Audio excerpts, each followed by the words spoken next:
What's up, everybody? Tyson Roush. Let's talk Jets. Thank you to everybody who's been joining us on the streams all season long and watching our videos and commenting. We sincerely appreciate all the support. It's been an exhausting season, and many times everybody in the chat joining us makes it a lot more fun and gets us through this wildness. So, Jets Patriots up in Foxborough, where a meaningless game on so many different levels. You were either rooting for the Jets to win and break the 15-game losing streak, or you're rooting for the Jets to lose to get a top 7 or top 6 draft pick. They won the game. People are asking me how I feel. I mean, listen, they won. That's cool. Like, I really don't care, man. I want the season over. I'm ready to move forward. 7-10 this year, not good. It was weird to hear Saleh say all the cool things and we're close or making progress and a lot of cool things they did. To me, that's kind of the problem with this organization. Where there is no cool things when you don't make the playoffs. 13 years, 14 years, no playoffs. It's like that's the most thing that matters, not winning the AFC East. Like, the standards need to be higher. I know you got to find positives when things are bad, but you'd like to see a little bit more like, this is a disappointment on so many different levels. While there were some bright spots, I expect more, I demand more, I need more, and it's going to happen this year. He almost acted like this win today actually was added on to their 2024 season. Talking about, we're undefeated in 2024 and this and that. Like, this game meant nothing, dude. It normally, 99% of the time, what happens in this last game does not carry over to the next season. It doesn't. Because there's so many roster changes and personnel changes and contracts and all those other stuff. So, looking at the game real quick, I mean, it was in horrific weather conditions, snow, wind. At times, you couldn't see the yard markers on the field. So, on offense, I mean, Breece Hall was a man amongst boys, 37 carries, 178. And I'll say this, I genuinely do not understand why they used him so much today. I know you play to win. I know you want to win, all this stuff, but what are you doing, dude?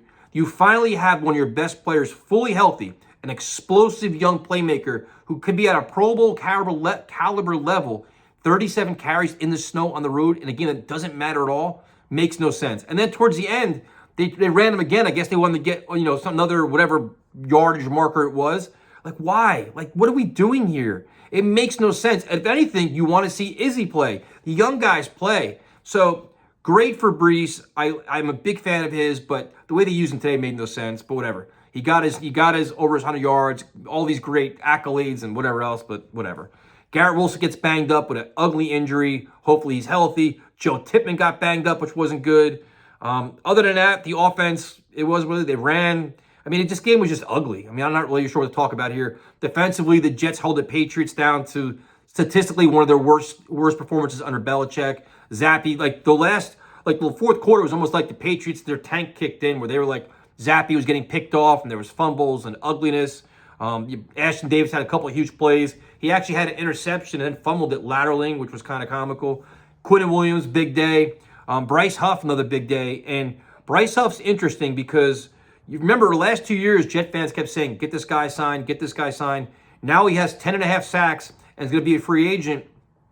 And the comment in his interview with Cimini today was alarming to me, where it's like, you know what, the writing could be on the wall here, where Huff says he wants to return to the Jets, but he wants more playing time. He wants to be used a lot more, and Saleh's rotations kind of aren't a fit for him, or he wants to take his level of play where he can be considered among the league's best. And that the Jets' handling of Huff has always been weird. Even in the preseason last year, he's playing in the fourth quarter, all these things.